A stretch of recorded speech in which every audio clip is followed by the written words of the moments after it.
This is iFIBER 1 News. Here are today's top stories. The Grant County Republican Party is holding their annual Lincoln Day dinner February 18th in Moses Lake.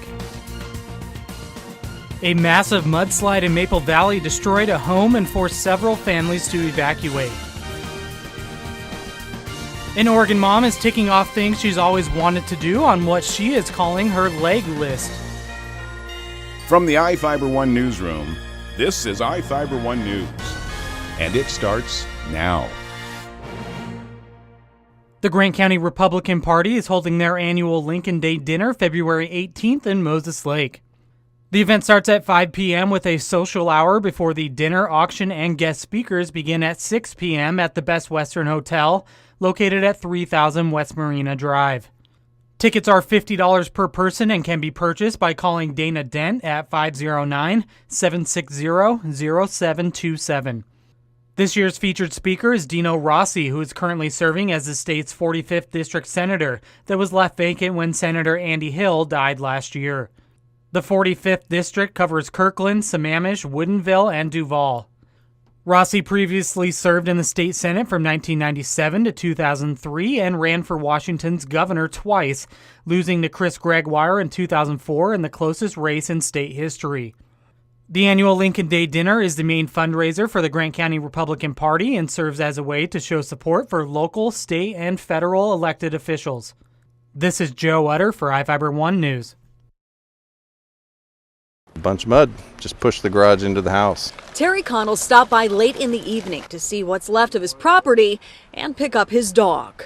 Dog was hiding in a crawl space area, so we just had to find her and get her out. She's good. She's wagging her tail and having a good time. Connell says he's incredibly thankful that no one was home when a landslide slammed into his garage, which in turn crashed into his home this afternoon. We weren't here, which is great.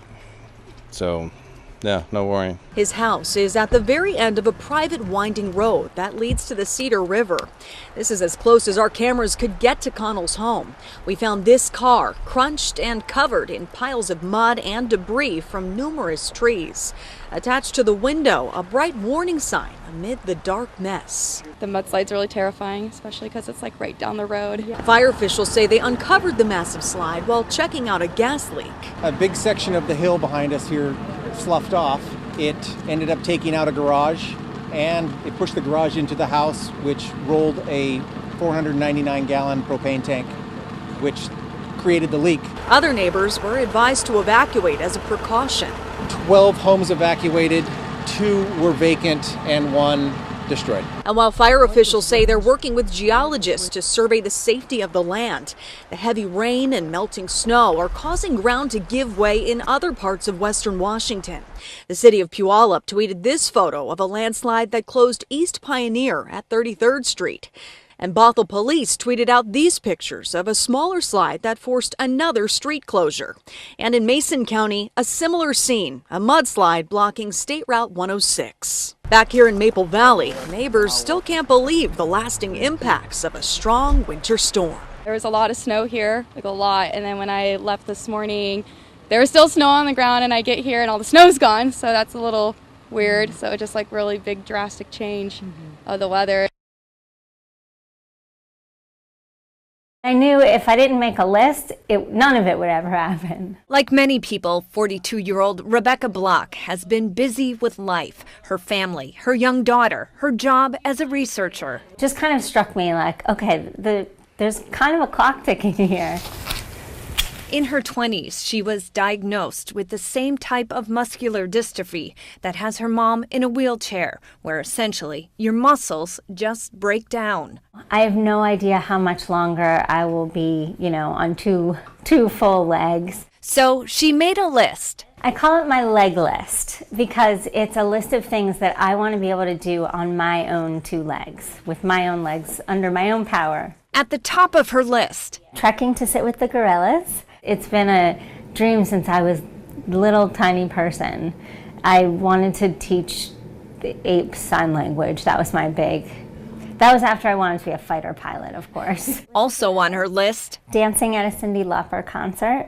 something she's wanted to do since a 5th grade lip sync show. And of course, I chose Time After Time. And my sister dressed me up in actually her bat mitzvah dress. It was the closest, it was the only drop waist dress in the house. Rebecca plans to work step by step down her list. It's really challenging to be like, okay, this one's about me. So part of me hopes that it's not really about me, and that, you know, maybe somewhere someone will hear about this and be like, I'm going to write down my list. I'm going to do this.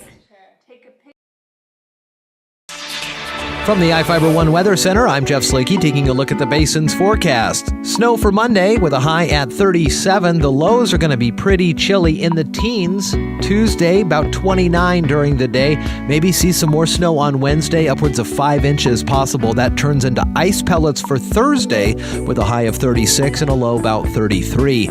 Moving into the weekend, though, we're seeing mostly sunny skies and the highs in the mid to upper 30s. The lows are still going to be in the 20s. For iFIBER 1, I'm Jeff Slakey. This is iFIBER 1 News.